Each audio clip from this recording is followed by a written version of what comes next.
I mean, obviously you kind of think about it, but it's I don't feel like it's something that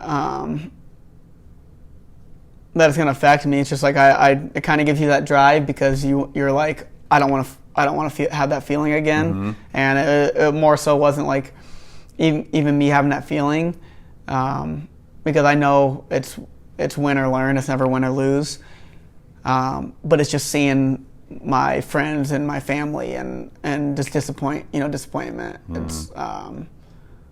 like seeing my sister cry or seeing my girlfriend cry or my mom cry. It's like they're not used to me losing. They're not used to me, being in a war. So it's like, when they do see that, it really gets to them. It's like they're used to it, but it's like, they feel that pain that I'm feeling mentally. You're a deep dude. I like this.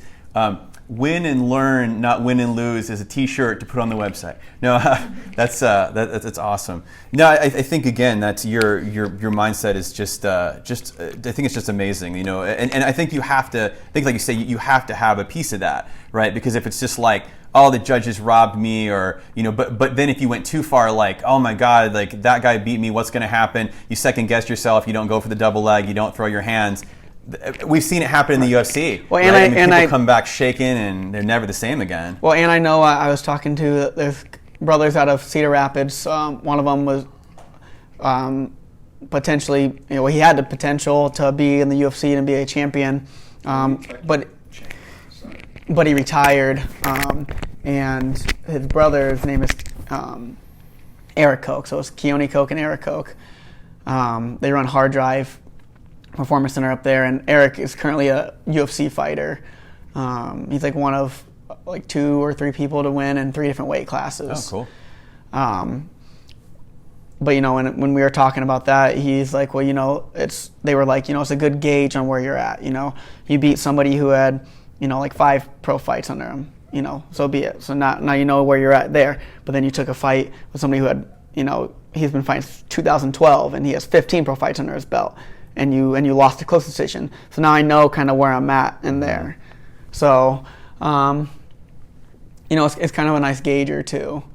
But I think there's a piece in there as well. I totally get what you're saying. It's a very logical approach. One of the things I think is difficult about fighting is that, in mathematics, I'm going to totally nerd out for a second. There's what they call the reciprocal property. So if A is greater than B and B is greater than C, then A is greater than C. That's not true in the fight game. And this is what I was talking about a little bit earlier about trying to pick the quality fights. So if you had 5 professional fights, but they were all against top UFC fighters, that's different than if you had 5 professional fights against bums at the bar. Right. And so when I was growing up in Des Moines, the local group was called Midwest Cage Championships. And I used to go watch their stuff. I actually wrote an MMA column for the Drake school paper when I was there, and I loved watching their things. And they had several good fighters. Jeremy Stevenson was there for a while, and then he became a UFC fighter. Jeremy Stevens, you're right, Jeremy Stevens. And he was in Des Moines, and then he moved to California. But I got to see him. Josh Neer, the dentist, he was always kind of around there, and he's been in and out of the UFC. There was a guy that when I first began to sort of think about the business side of it, that it occurred to me with this fight selection, and he was their champion for a while. His name was John the Minivan Van Mickle. And I remember looking at his SureDog stats, and the guy had over 100 fights.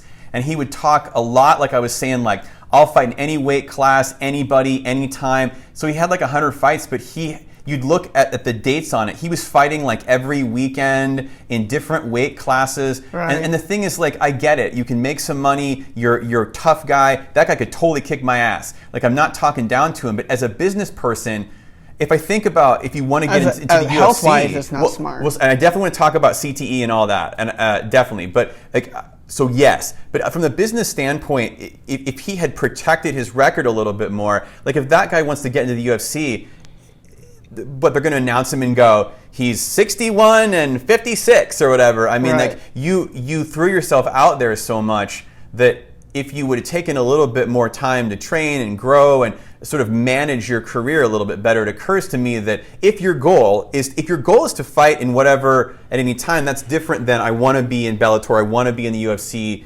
you know, it occurs to me that that's true. It's hard to get in the UFC with a loss in your record now. With any loss? Mm-hmm. Yeah, I mean, unless you're like 12-1, but you know, if you're 5-1, you know, it's going to be really hard to get back in there unless you get on a contender series and win it. But it's going to be hard.